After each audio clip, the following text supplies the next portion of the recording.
This channel does not promote any violent, harmful, or illegal activities. All content provided by this channel is meant for an educational purpose only. বিজয় সম্মেলনের মঞ্চ থেকে আবারও বেলাগাম তৃণমূল কংগ্রেস নেতা।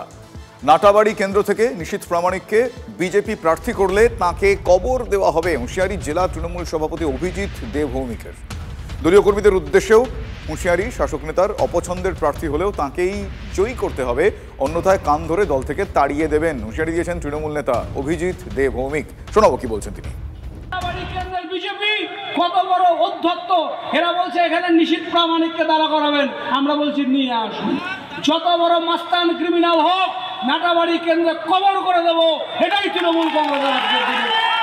আপনার সব থেকে অপছন্দের মানুষটাই তৃণমূলের প্রার্থী হবে, তাকে ভোট দিয়ে জেতাতে হবে, এটা পার্টির প্রতি আপনার দায়িত্ব, এই কাজটা আপনার করতে হবে।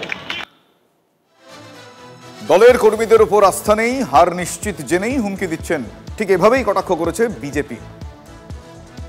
তৃণমূল জেলা সভাপতি নিজের দলের উপর কোনো আস্থা নেই, তাই তিনি বলতে পারছেন যে নাটাবাড়ি বিধানসভা কেন্দ্রে তৃণমূলের যত অপছন্দের প্রার্থী হোক না কেন, তার বিরোধিতা যদি কেউ করে তাহলে তাকে দল থেকে বহিষ্কার করা হবে। খাবারের খোঁজে লোকালয়ে দলছুট দাঁতাল। মালবাজারের কুমলাই চা বাগানে দাঁতাল ঢুকে পড়ায় খুব স্বাভাবিকভাবে সেখানে আতঙ্ক ছড়িয়ে পড়েছে। হাতি দেখতে সেখানে ভিড় জমে গিয়েছে। খবর পেয়ে ঘটনাস্থলে বন দফতর গিয়েছে, পুলিশ আধিকারিকরা গিয়েছেন। দাঁতালটিকে জঙ্গলে ফেরত পাঠানোর চেষ্টা করা হচ্ছে। এই মুহূর্তে লোকালয়ে ঢুকে পড়ে দাঁতাল, সেই ছবি আপনারা দেখছেন।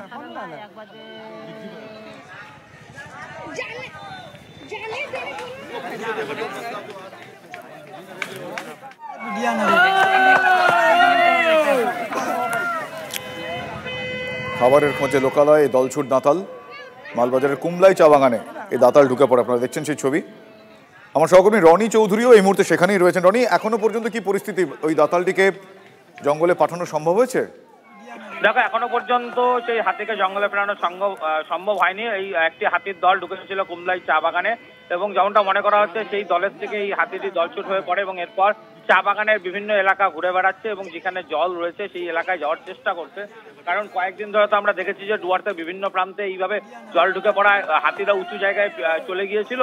এবার তারা নিজেদের বাসস্থানে ফেরার চেষ্টা করছে এবং তখনই কখনো কখনো রাস্তার পাশে দাঁড়িয়ে পড়ছে, এবং এই কুমলাই চা বাগানের মধ্যে ঢুকে পড়ার ঘটনাটা তারই একটা উদাহরণ।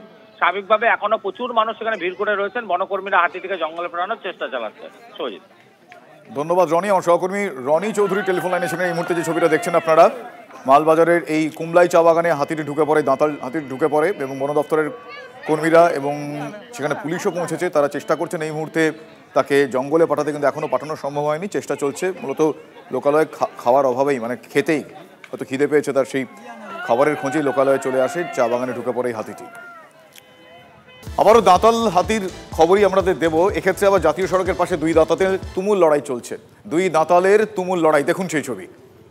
কিছুক্ষণ আগে ছবি দেখাচ্ছিলাম, এক দাঁতাল, অসহায় দাঁতাল, সে চা বাগানে ঢুকে পড়েছে। এবার দুই দাঁতালের লড়াইয়ের ছবি দেখছেন। আর এই লড়াই দেখতে যান চলাচল সেখানে থমকে যায়। খুব স্বাভাবিকভাবেই পথের পাশে এমন দৃশ্য দেখলে কেই বানা থামবে। জলপাইগুড়ির নাগরাকাটায় ডায়ানা ব্রিজ সংলগ্ন 31 নম্বর জাতীয় সড়ক, তার পাশে এই দুই দাঁতালকে দেখতে পাওয়া যাচ্ছে। তারা লড়াই করছে। ঘটনাস্থলে ডায়না রেঞ্জের বনকর্মীরা পৌঁছেছেন। কিছুক্ষণ আগেই ওই দাঁতাল দুটিকে জঙ্গলে ফিরিয়ে দেওয়া সম্ভব হয়েছে বলে আমরা জানতে পারছি। কিন্তু এই দুই দাঁতালের লড়াই দেখার জন্য ভিড় জমে যায়, সেই ছবি আপনাদের দেখালাম।